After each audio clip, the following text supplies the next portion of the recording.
Now it's my pleasure to introduce Kevin Lima.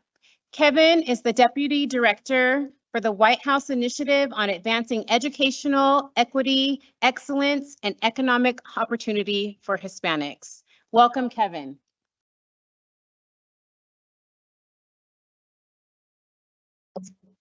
Hello, buenas tardes.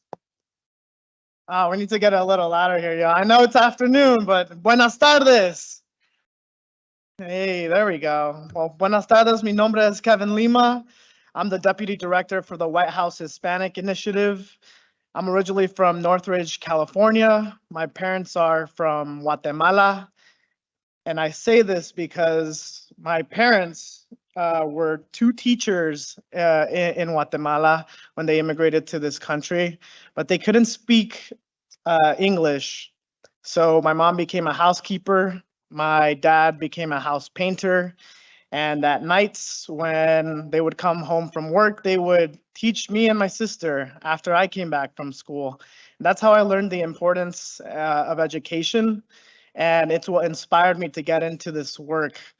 I didn't tell this to Clarissa earlier, but my first role actually brought me here to Las Vegas, Nevada, to CSN, where I was registering young people to vote out of the Cheyenne campus, and also registering young people to vote in 2016 out of UNLV. So my whole career wouldn't have started without CSN and UNLV. So thank you to both schools. I really appreciate it. And so what we're here to tell the story of is how education is the biggest economic driver in any country, how education is the great equalizer, and how education is the American dream. Making education affordable and attainable is the American dream, one that I'm living here today. And so I need everyone to pull out their phones and scan this QR code. I've seen some of you already have been working that today.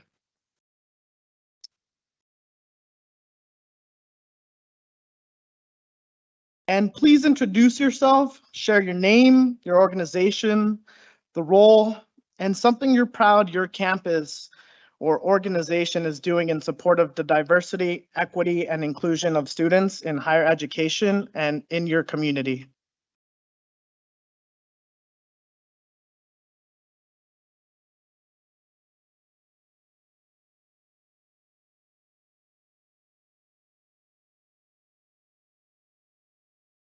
We'll give it about a minute or two. Hi, Cody Jackson. I know you're in this room. Thank you.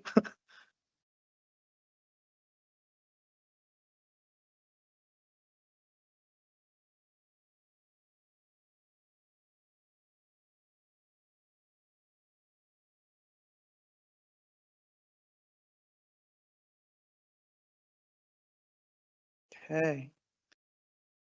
Names are trickling in. Great.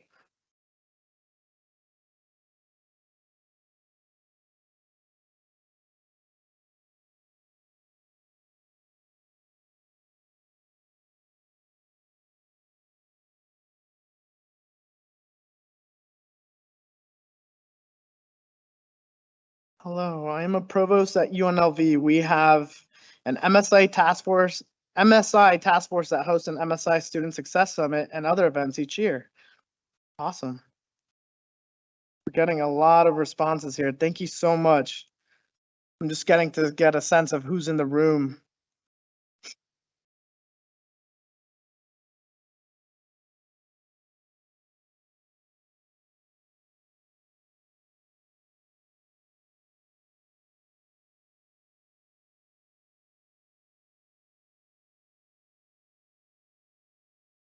Okay.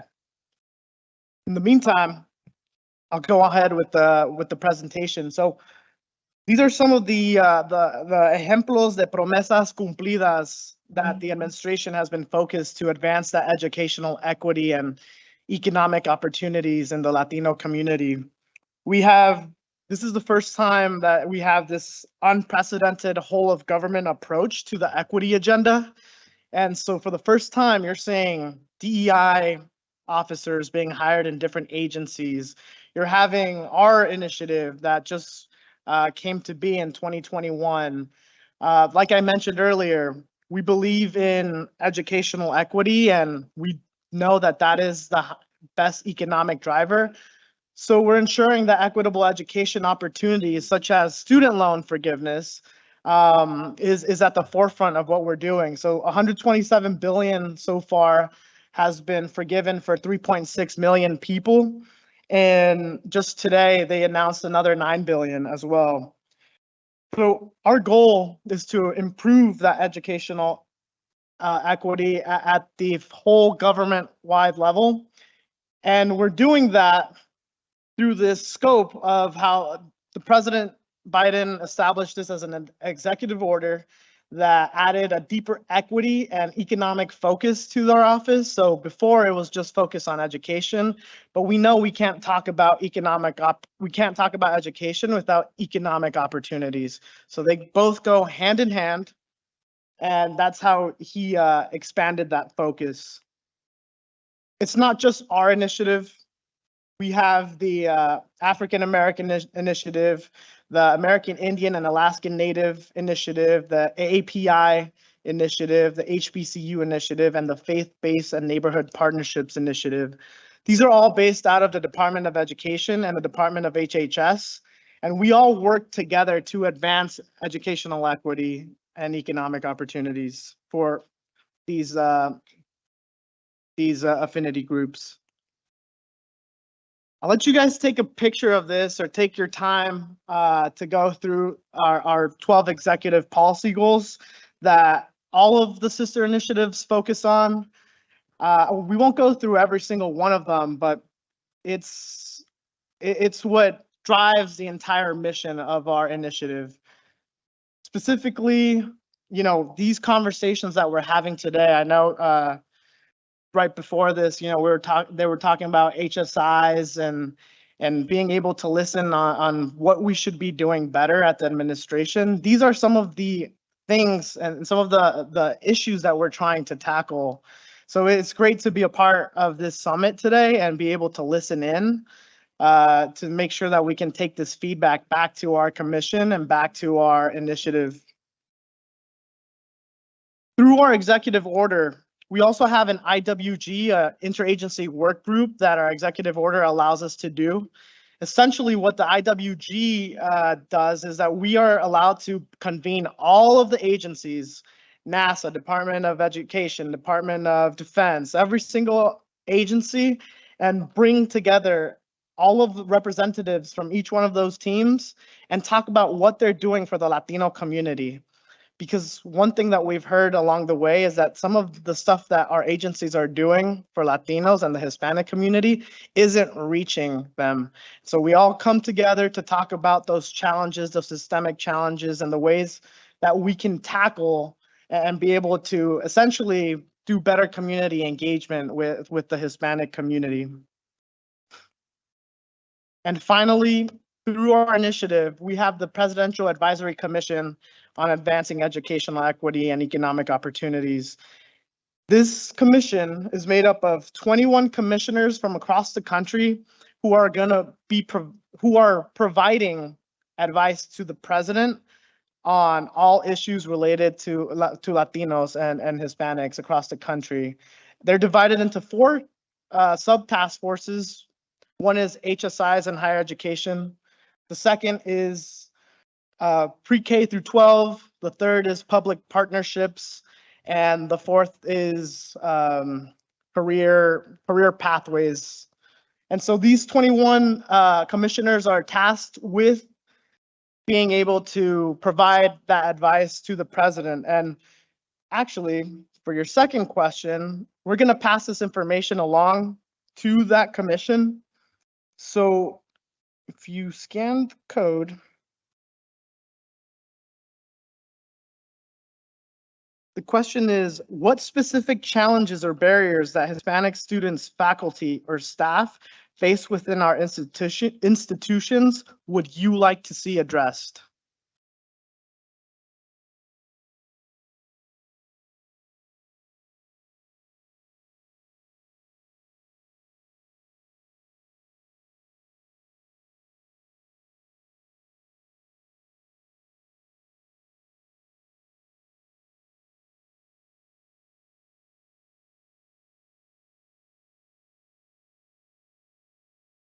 And mind you, all of this information we're capturing on the back end, and we're going to be passing this along to that commission. It's part of, because it is a public commission and a government commission, they have to read through all of our comments. So please be as detailed as possible. Yeah.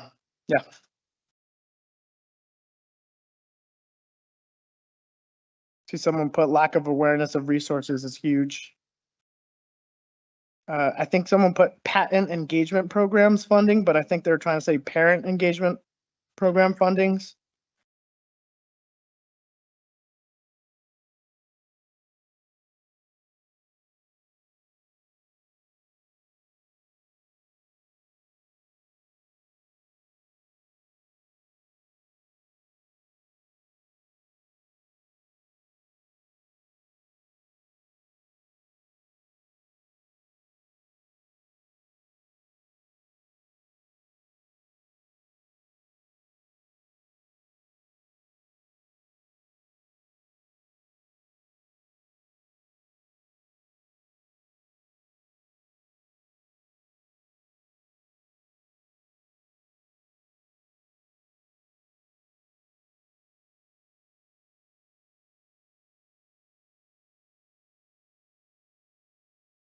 Okay.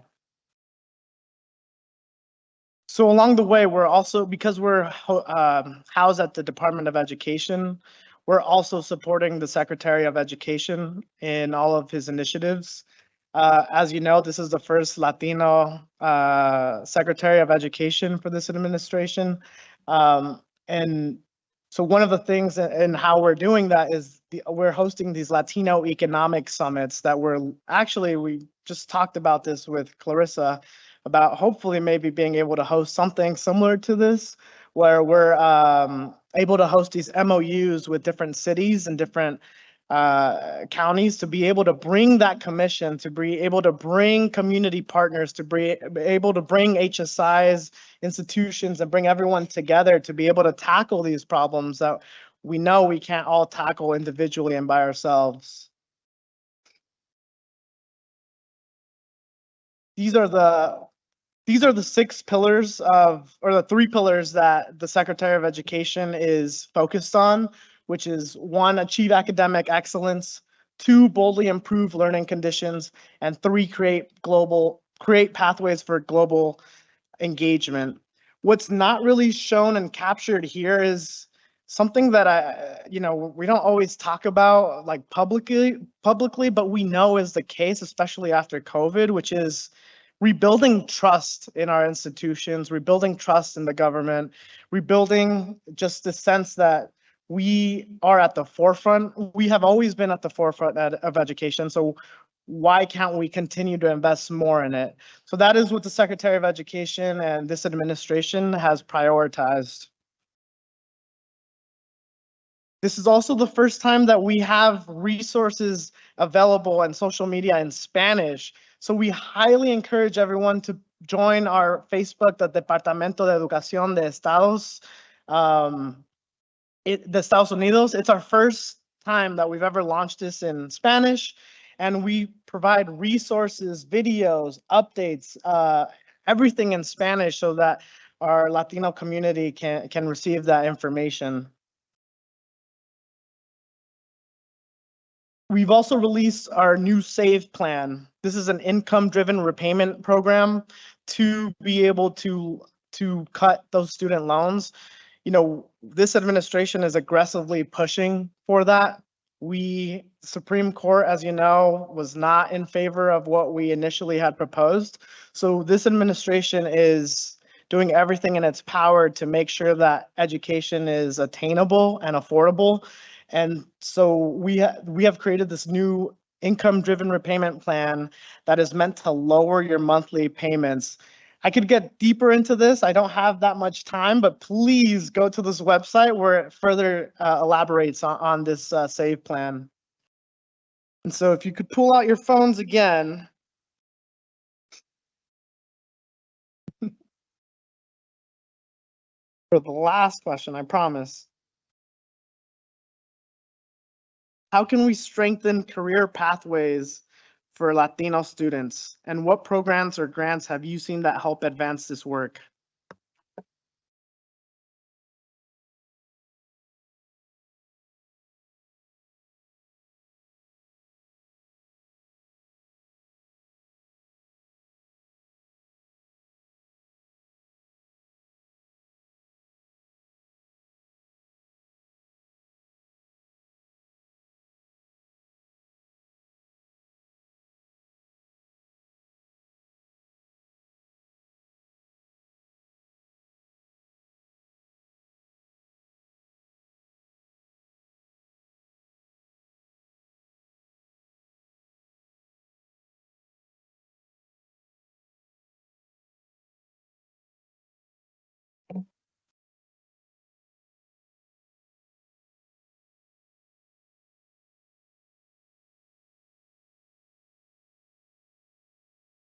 Okay. Finally, a few tips. Please connect with our ed offices listservs and web pages and staff. We have, for example, our Office of English Language Acquisition, or OELA, which is furthering our resources for our multilingual students. We know that multilingualism and speaking another language is a superpower. And so this administration is really focused on providing more resources towards improving that. We have our Office of Ed's Office of Civil Rights, OESC, which is our Office of Elementary Education, and HSIs. Highly encourage everyone to please search this up online, to go to these websites. They have newsletters where they're constantly putting out resources and information for you to be able to stay up to date with what the Department of Education and these specific offices are doing for Latino students.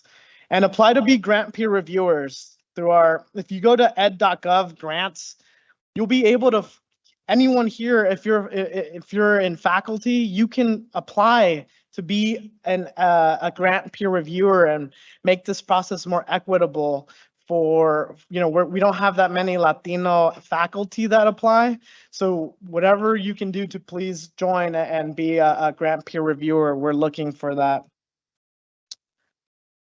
For the students in the room or for faculty who want to join as well, the administration, we have a paid White House internship and a paid White House fellowship program that I highly encourage for students here to join.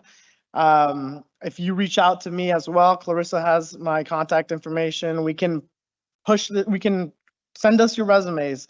We are looking to get more Latinos into public service. At the current moment, across the entire federal agency, there's only about 8% Latinos who are working at the federal government. And when you think about, the people who are making those decisions for us, when it's only 8% of Latinos who are a part of that community, it's